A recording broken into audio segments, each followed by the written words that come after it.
Goeiedag, Vanessa Foster van die Bybel in 1 jaar saam met julle. Vandag lees ons saam met Levitikus hoofstuk 14. Hierdie hoofstuk sluit aan by Levitikus 13, wat die diagnose en isolasie van iemand beskryf het wat 'n velsiekte, oftewel melaatsheid het. Die fokus van Levitikus 14 is meer op die reiniging en herstel van so 'n persoon, terwyl hoofstuk 15 weer oor ander reinigingswette gaan wat liggaamsvloeistowwe betref. Levitikus 14 beklemtoon dus die belangrikheid van die rituele reinigingsproses en wys hoe hierdie reinigingsproses deel uitgemaak het van Israel se verbond met God en hul deelname aan tempeldiens. Ons kan Levitikus 14 in 5 hoofdele verdeel.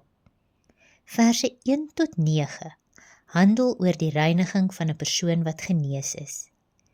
Die priesters moes die persoon buite die kamp ontmoet om die aangetaste persoon te ondersoek om te bepaal of hy rein of onrein verklaar kon word. Die ritueel het onder andere 2 lewende en rein voëls, 1 vir slag en 1 vir vrylating behels, sederhout, skarlakenrooi toutjie en 'n hisoptakkie, wat 'n reiniging, lewe en versoening verteenwoordig het. Die persoon moes homself heeltemal reinig.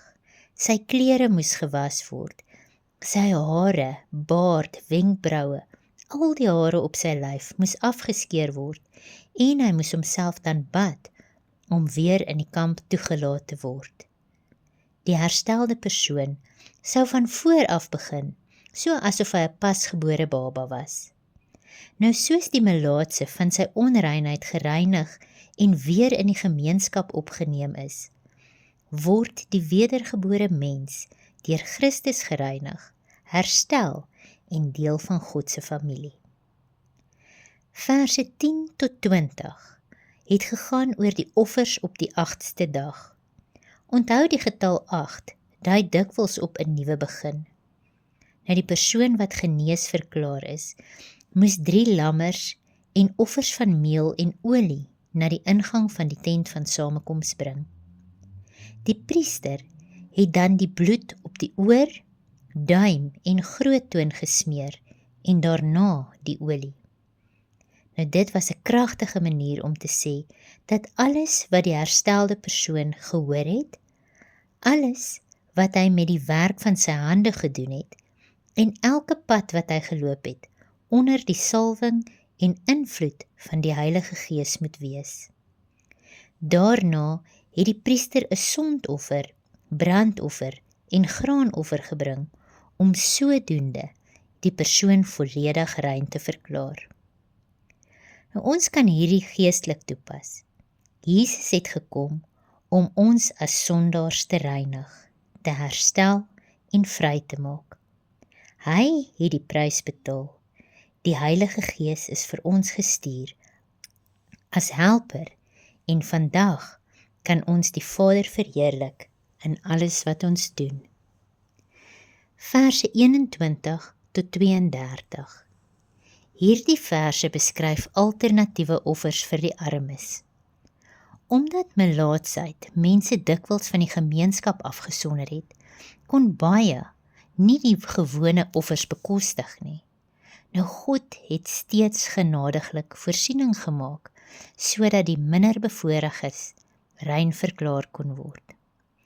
Die persoon moes 1 lammer en 2 duwe en 'n goedkoper meeloffer bring, soos wat hy kon bekostig.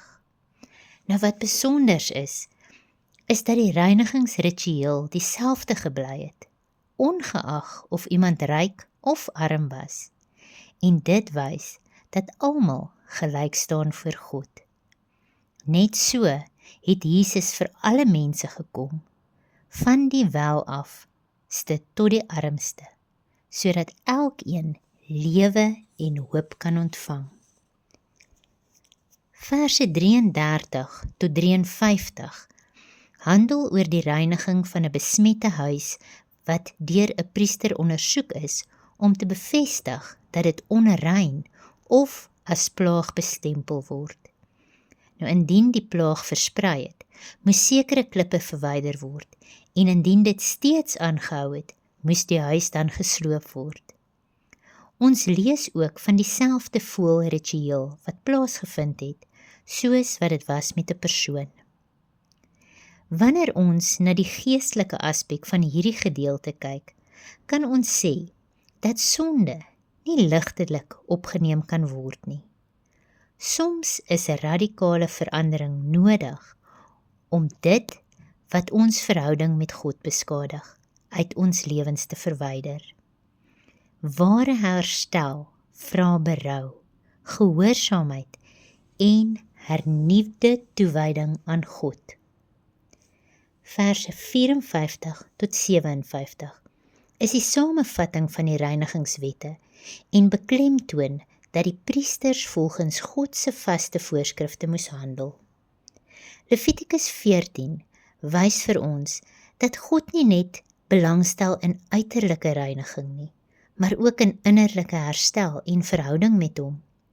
Die offers, die bloed, die olie, het alles vooruitgewys na Jesus se volmaakte reinigingswerk en die teenwoordigheid van die Heilige Gees in ons lewens. Hierdie hoofstuk herinner ons dat God steeds mense herstel, reinig en terugbring in gemeenskap met hom. Ons kan daarom vandag met dankbaarheid en gehoorsaamheid leef, in die sekerheid van sy genade en getrouheid. Mag jy 'n geseënde dag verder hê. Tot volgende keer. Totsiens.